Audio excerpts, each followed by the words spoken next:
This country is in a revolution. They're sick and tired of what they're getting, and I happen to be lucky enough to be part of it. It has been said that when in the course of human events, an oppression so revolts its subject that it becomes necessary to alter or abolish the means of that tyranny. Is it that time when our Bill of Rights is defiled every day? When our adventures abroad threaten our security at home? When the Federal Reserve keeps our free nation enslaved by debt? When the people of the world tremble under the thumb of corporate imperialism? And now, our nation is drifting dangerously from freedom to fascism. So I have to ask, is it time? And now, from the luxurious albino raccoon recording studios located in the Midwestern heart of America, it's the last voice for Liberty Network. And here is your host, The Mouth.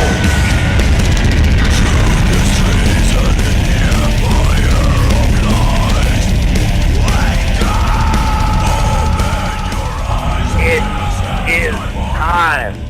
The last voice for Liberty Network is back here on the air. I am, of course, your host, The Mouth, laughing and scratching at you, folks. We have a great show lined up for you this evening. Going to continue on with our Bill of Rights series with one of the footholds and one of the footings of nullification in this country, the Seventh Amendment, the right to a trial by jury, folks. And this is one of the most beautiful parts of the amendment. So one of the things that we really want to get out there is that this was put here for a reason. Why would our founders put this in the Bill of Rights as a guaranteed right that we have? Well, we're going to get into that tonight, folks. The right to trial by jury is actually one of the most frequently mentioned rights in the Bill of Rights, okay? The first 10 amendments to the United States Constitution, of course, being the Bill of Rights. And it was clearly very important to America's founding fathers to be mentioned so many times. Now, the Seventh Amendment protects this right in most of the civil cases. And it reads like this, guys. In suits in common law, where the value in controversy shall exceed $20, the right of trial by jury shall be preserved, and no fact tried by a jury shall be otherwise re-examined in any court of the United States than according to the rules of the common law. Now, the purpose of this amendment was, they had several basic reasons for it, guys. The American colonists had just endured a period of not being allowed jury trials by the British government.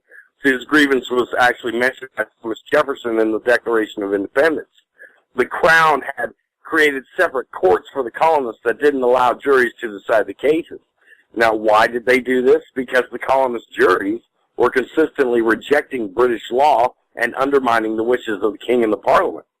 This is one of the colonists' ways of protecting themselves from unjust laws, as it leads to the second reason that the founders included the Seventh Amendment in the Bill of Rights, the trial by jury, because it provides a bulwark.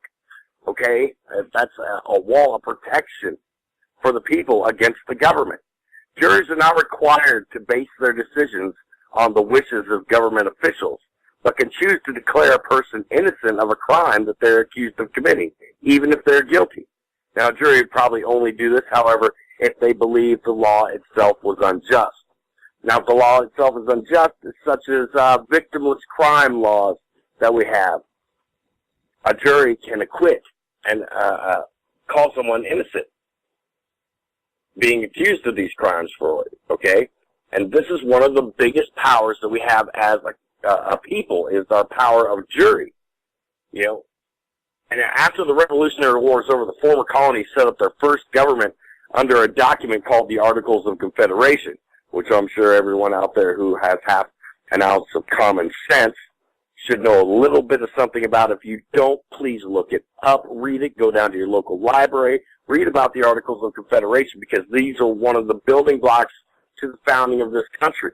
It provided a loose coalition between the individual states, but after a few years, they realized that these articles weren't strong enough to keep the nation strong and safe over time.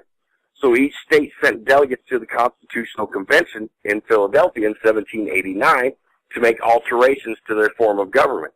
Now, the result in their meeting was obviously the newly proposed Constitution that was then presented for each state for acceptance. Now, each state put together its own constitutional ratification conventions to discuss the newly proposed Constitution, making suggestions on how to make it better and to vote on whether or not to accept it. Now, many suggestions were made by the members of the ratifying conventions, but consistently, many members were concerned that the new Constitution did not seem to preserve the right to a jury trial in civil cases, though it did specifically mention the right in criminal cases. Now, the issue of whether or not to include a guarantee to the right to a jury trial in civil cases was guaranteed, was discussed during the Constitutional Convention in Philadelphia, but the idea was at that point in time abandoned. See, first of all, the Federalists, that was the party that was for the new Constitution, argued that the Constitution allowed the Congress to make laws regarding civil cases if it wanted to, and that was including the right to trial by jury, though it didn't require Congress to do so. Now, if the Congress believed such a law was necessary, then it would create one. The anti-federalists, those who were, against or skeptical of the new Constitution, were, freaked out by this. They're like, no, wait a minute. We got to have a right to trial by jury written in stone, folks, as a guaranteed right under the new Constitution. In fact, this issue was, one of the strongest objections for those who are against ratifying the new Constitution. That was including George Mason and Elbridge Gerry, who listed this as one of their top grievances. And 6 states at that point in time sent a list of proposed amendments to the Constitution back to Philadelphia, and 5 of these included a demand for the right to a trial by jury. Now, in the end, the Constitution was ratified by all 13 states with one condition, and that the first Congress was to enact the Bill of Rights, the list of amendments to the Constitution that would address many of the concerns that caused anti-federalists to oppose the new document. James Madison, obviously, presented to Congress a list of the 20 suggested amendments on June 8, 1789, and the ideas later became the 7th Amendment were included in the start of Madison's proposal. Congress debated the amendments and eventually chose 12 of them to be added on the end of the Constitution as the Bill of Rights. The states then ratified 10 of them, which we all know today and what we've been talking about. And the right to a trial by jury in criminal cases was guaranteed in the 6th Amendment, and in civil cases in the 7th Amendment. And the right to be tried by a grand jury if one was accused of an infamous crime was once again guaranteed in the 5th Amendment. These are things that everyone needs to get. We need to get through a lot of people's heads about this, is how the right to a trial by jury doesn't just affect and save, criminals or get people out of trouble and, they should be in trouble for this and they should be in trouble for that. No. Maybe the law is unjust. Maybe the law or the statute or the act they're accused of violating, that we've been having people dragged into court over collecting rainwater on their own land. Folks, this is not just about whether some junkie's out selling weed or smack on the corner, and if he's got the right to do so, or blee, blee, blee. It has a small part to do with it, but we're getting to the point where they're enacting the police state so much upon us that they're willing to push whatever type of legislation down our throats, thinking that we're just going to sit there and take it. We can't allow our government officials to interfere with the rulings of our lives. That strikes at the very core of liberty. Your personal liberties, your rights to decide what is best for you and your family, and not what is best for the government. They're trying to farm us out like cattle. They're using us as worker bees, pretty much, as we're slaves. Beat up, dragged out, overworked, underpaid, slaves. Slaves to the system, and they just want to continue to add more and more tax on it. And they've got a lot of folks out there, especially the older generation, who kept believing the old propaganda, the war propaganda that, we need to keep chipping in, it's our patriotic duty. No, we're feeding the monster. You can't continue to feed the monster. It will grow and grow and grow. And the monster, when the monster is government, guys, that's the most dangerous monster to feed. I mean, you're taking your very existence, your very freedom, your very futures into your own hands when you feed the monster of government. Because government will not stop. It will not stop taking. It's been proven over and over throughout history. It will not stop. The more of the people allow it to take, the more it will. It is in these hills that Juan Valdez and his trusty goat gather coffee beans every morning. Yeah. Gonna bring in a nice, wonderful, great caller, Mr. Austin Thomas. Only Pier. The mouth is in action. And you know who put in that little statute or clause is those slimy, conniving, scumbag lawyers. And all their legalese, mumbo-jumbo, that they speak their own language to try and circumvent our rights. That's right. And why would they do this, Austin Thomas? Why would they consciously do that to people? Why would they betray the Bill of Rights and the people's rights like that? Well, because these people that are in the bar, these lawyers, these scumbags, are barristers for the Queen of England.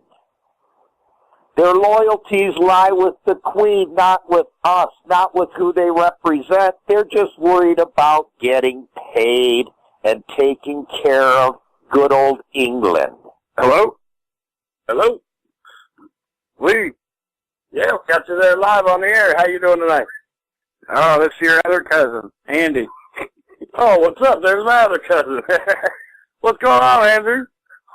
Oh, nothing much. Listening to you. To your great talking points there. Yeah, well, thank you very much. You got anything to say tonight on the 7th Amendment? Well, I was more going to talk about how you guys were talking about the NDAA and... Oh, go right ahead. And our wonderful president, Barack Obama. Good old Barry Soetoro. Yeah, he'll break you or bomb you. One of the two. We'll bring Austin Thomas back into the conversation. Austin, I'd like you to say hello to my other cousin, Andrew. What's up, Andrew? Hey, Austin, how you doing? Good. Anyone that's a cousin and a friend of Lee Pier is a friend of mine by association. Well, thank you much. And you sound like a good guy, and you got good points, so I thought I'd call in tonight and put in my 2 cents. Well, what you got to say tonight there, cuz, about the NDAA? Oh, just that tyranny, no matter how small or how big, needs to be spread by the mouths of each and every citizen in the United States, or any country for that matter. It's our responsibility, our constitutional right, and our responsibility to talk about tyranny at any level. And I don't know, 2 weeks ago, if you guys seen some clips of Barack Obama talking to, I think he was in Ohio, talking to some college students that are graduating. And anyway, he blatantly told all these graduating college kids that you will hear people talk about tyranny from the government, from every corner, that tyranny is coming at you, and you should ignore these voices. Well, yeah, that's a sign. That's the biggest last sign of desperation. And exactly. Of their well, you know what tyrannical rule is that's when they start arming the people, or are arming up against the people and taking arms up against the people, which is exactly what they're after next. Oh yeah. And 2 days before that, he was in Mexico, and he was giving a big speech in Mexico and said how he took an oath to uphold the Constitution of America, and we have the right to bear arms. And I really couldn't believe that came out of his mouth. Yeah, 5 seconds later, he said that it was because of that Mexican civilians were dying at the hands of the cartel. Yeah, on the guns that Fast and Furious has brought over there, that Eric Holder and his gang of thugs have taken over there, sold to them, or traded them for drugs. Exactly. Well, then we figured out exactly what the whole Fast and Furious plan was. Because they got the guns over there right at the beginning of Obama's administration. So it was A, get the guns to the cartels fast, and now B, the second part of the plan is being implemented. It's get the Mexican people furious and up for it. Oh yeah, furious. Yeah, so they can make their whatever they're trying to make one continent. So it's not Mexico, America, Canada, it's the North American Union. What? The North American Union. Oh, yeah. Communication. Which in turn will become one world union, because as World War I brought the League of Unions, World War II brought United Nations, and World War III will bring one world nation, unless we can put out liberty so everybody can see it, smell it, taste it, hear it, and finally, maybe they'll feel it. Well, see, the problem people have is liberty. You need to fight for. It's something you have to hold on to. You have to fight to maintain. Yank paratroopers Oh, yeah. received last-minute don't instructions understand before that. taking off for the Yeah, they don't. You're free. 100 miles across the English Channel. You're not free. These are the heroes who We had come first from- contact with the Yeah, As like George Carlin once General said, Barrington wishes them Godspeed. what's your choices? Freedom of choice, what is it?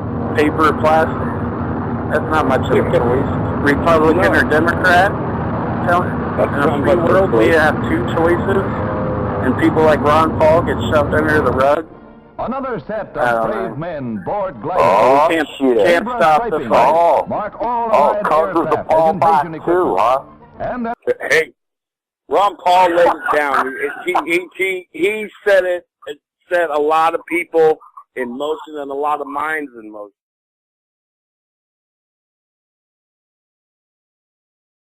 Ladies and gentlemen, Cirrus Minor.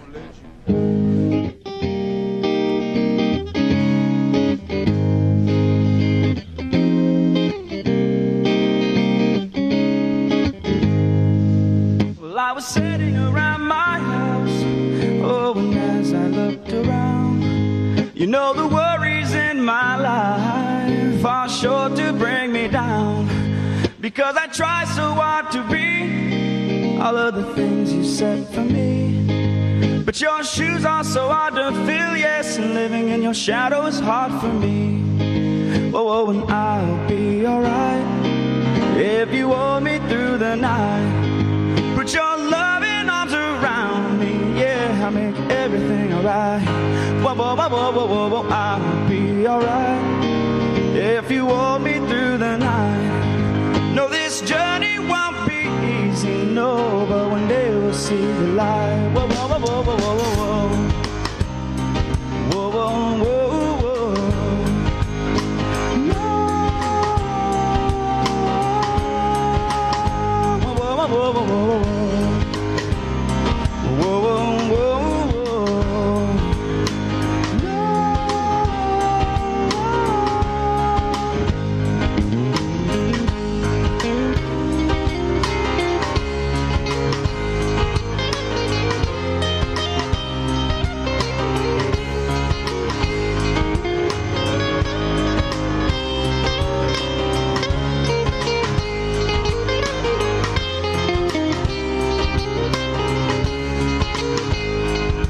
Well, they say, and I believe, that no one knows what fate can bring, but I just can't help but feel like I've been missing everything.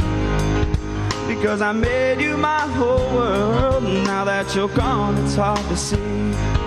And though your time in this life was cut short, I'll still make you proud of me. Whoa, whoa, whoa, whoa, whoa, whoa, whoa.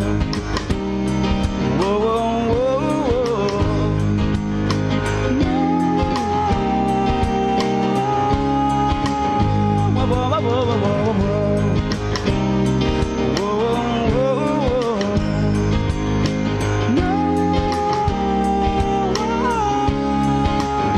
Whoa, whoa, whoa, whoa, whoa, whoa. I'll be alright if you hold me through the night.